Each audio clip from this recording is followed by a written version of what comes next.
Hello दोस्तों, air education world में आपका स्वागत है। आज की फर्स्ट न्यूज है, मलेशिया के प्रधानमंत्री मुहिद्दीन यासीन ने हाल ही में अपने पद से इस्तीफा दे दिया है। मुहिद्दीन यासीन ने प्रधानमंत्री के तौर पर अपने 17 महीने के कार्यकाल के बाद इस्तीफा दिया है, जो कि मलेशिया के किसी भी प्रधानमंत्री का अब तक का सबसे छोटा कार्यकाल है। मलेशिया दक्षिण पूर्व एशिया में स्थित एक संघीय राज्य है।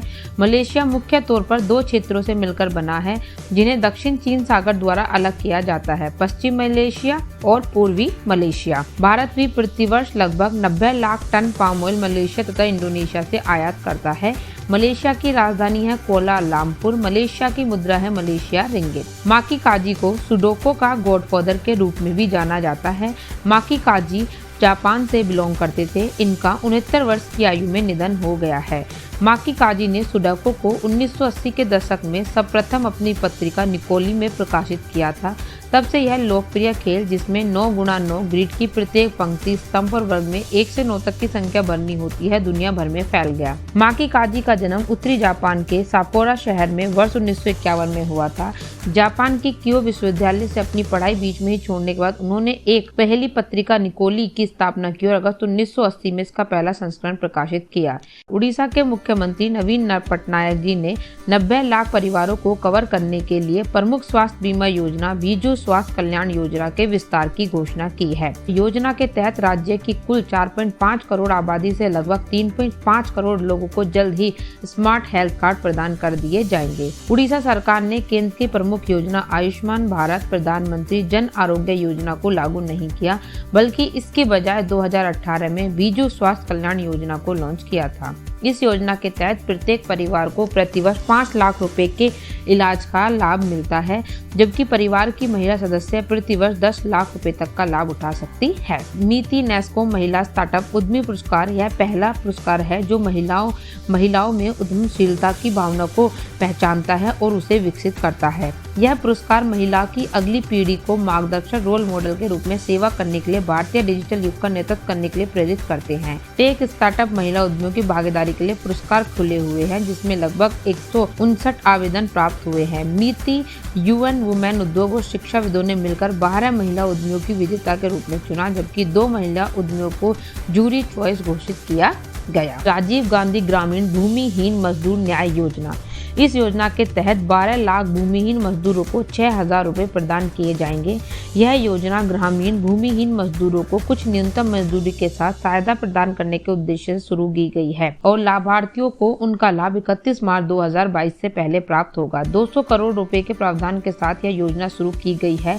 इससे लगभग 12 लाख भूमिहीन परिवारों को लाभ मिलेगा। छत्तीसगढ़ के मुख्यमंत्री भूपेश बघेल ने 28 जुलाई को राज्य विधानमंडल में इस योजना की घोषणा की थी। इस योजना के लिए स्वीकृत राशि 2021 से 22 के अनुपूरक बजट में शामिल की गई है। ब्रिटिश कंपनी हाउस फ्रेश द्वारा तैयार की गई एक रिपोर्ट के अनुसार उत्तर प्रदेश के गाजियाबाद को 2020 में दुनिया के 50 सबसे प्रदूषित शहरों में दूसरे नंबर पर रखा गया है।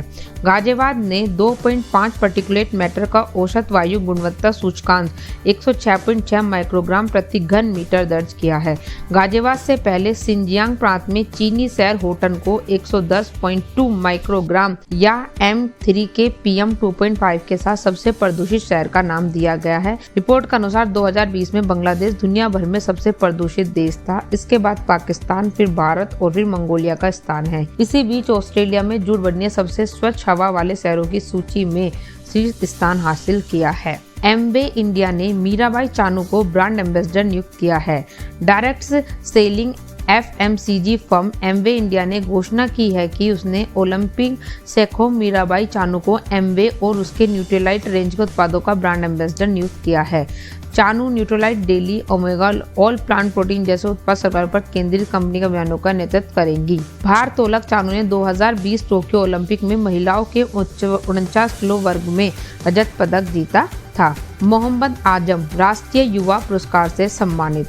तेलंगाना जिले के मोहम्मद आजम को उनके अनुकरणीय नेतृत्व गुणों को प्रदर्शित करने के लिए हाल ही में केंद्रीय युवा मामले और खेल मंत्री अनुराग सिंह ठाकुर द्वारा दिल्ली में राष्ट्रीय युवा पुरस्कार से सम्मानित किया गया है। उन्होंने हरिता हरम परियोजना के तहत रक्तदान, अंगदान और वृक्षारोपण कार्यक्रमों से संबंधित कई जागरूकता कार्यक्रम आयोजित किए।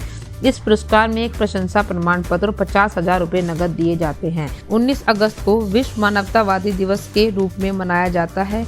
इस दिन को मानवीय कर्मियों और उन श्रमिकों को श्रद्धांजलि देने के लिए मनाया जाता है जिन्होंने मानवीय सेवा करते हुए अपनी जान गंवाई या अपनी जान जोखिम में डाली।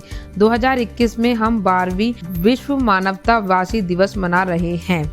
2021 के विश्व मानवतावादी दिवस की थीम है द ह्यूमन रेस है। जलवायु कार्रवाई के लिए एक वैश्विक चुनौती उन लोगों के साथ एकजुटता में है जिन्हें इसकी सबसे अधिक आवश्यकता है। 2009 में संयुक्त राष्ट्र महासभा द्वारा औपचारिक रूप से मान्यता दी गई कि 19 अगस्त को विश्व मानवतावादी दिवस के रूप में मनाया जाएगा। INS तबर ने अभ्यास कोकण 2021 में भाग लिया। भारतीय नौसेना और ब्रिटेन की रॉयल नेवी के बीच वार्षिक द्विपक्षीय ड्रिल एक्सरसाइज कोकण करने के लिए भारतीय नौसेना का जहाज तबर इंग्लैंड के पोर्ट्स माउथ पहुंचा है। दोनों सेनाओं के बीच अंतर संचालितता, तालमेल और सहयोग बढ़ाने के लिए 2004 से हर साल द्विपक्षीय नौसैनिक अभ्यास कोकण आयोजित किया जा रहा है। ब्रिटेन की ओर से रॉयल नेवी के HMS वेस्टमिंस्टर ने हिस्सा लिया है।